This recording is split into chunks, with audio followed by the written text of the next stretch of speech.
the life that Christ offers his people, both temporal and eternal. Okay, it's both and. The life that he offers his people, both temporal and eternal, is the deepest and truest source of all joy, peace, meaning, and satisfaction. Your joy, peace, meaning, and satisfaction. This is the life that Christ offers his people.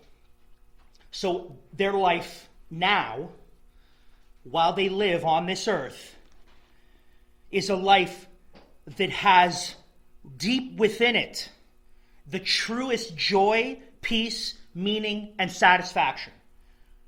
And the eternal life that he offers, to which we look forward in hope, also has as its foundation the deepest and truest joy, peace, meaning, and satisfaction. Jesus is not just saying to her, listen, if you drink the water I give you, when you die, you'll go to heaven. No, you drink the water I give you, it will what? Be a spring that wells up into eternal life. Yeah, we'll get there. Yes, eternal life is the goal, is the gift, but now the spring wells up. Now there's life. Now there's joy. Now there's meaning. Now there's satisfaction. Right now, welling up into eternal life. And then it continues for all eternity. Let me tell you one of the single greatest frustrations as an elder, as a preacher, as a believer. I know what Christ has done in my soul. I know the new life that he has given me. I know that he has changed my heart, and I can remember what it was like to not want anything to do with him, and then all of a sudden, now I love him. I remember that. I remember what he did.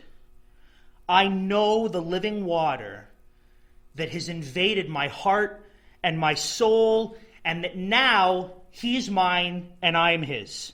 I know what it means to have my affections stirred in my soul for the beauty of the Lord and the greatness of the Lord.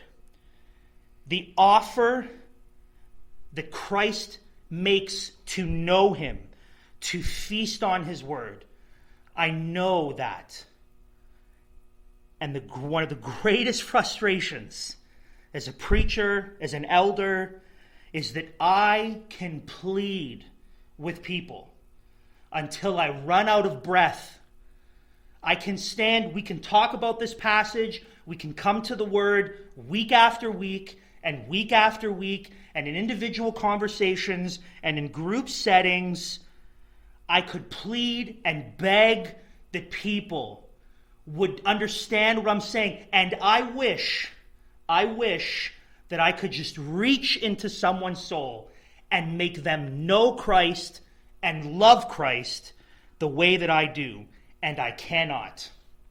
And that is one of the single greatest frustrations as someone who loves the Lord and teaches his word, that I wish I could just take what is in my heart for Christ and in his word and just insert it into your soul so you would know it and you would believe it, that you would know what I know about Christ and love him the way that I love him. I wish I could just make that decision for you. And I cannot. I cannot. And so I must watch many dismiss him. Not just in the sense that they reject and turn away and say, I don't want anything to do with him anymore, but dismiss this offer. Dismiss the fact that Jesus says, if you only